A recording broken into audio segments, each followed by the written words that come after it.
ఒక గ్రామంలో వెంకయ్య అనే రైతన్న ఉండేవాడు. అతనికి ఒక చిన్న పొలం ఉండేది. అలాగే ఓ గాడిద కూడా ఉండేది. ఆ గాడిద పేరు బండి.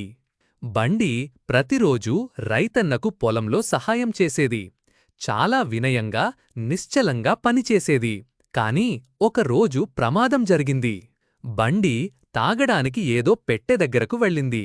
అది అసలు నీళ్లు కాదు, గొడ్డలి పెట్టె. దాన్ని తడుముతూ దానిమీద తొక్కింది. గాడిదకి కాలు గాయమైంది. రైతన్న అది చూసి వెంటనే పరుగెత్తుకుంటూ వచ్చాడు.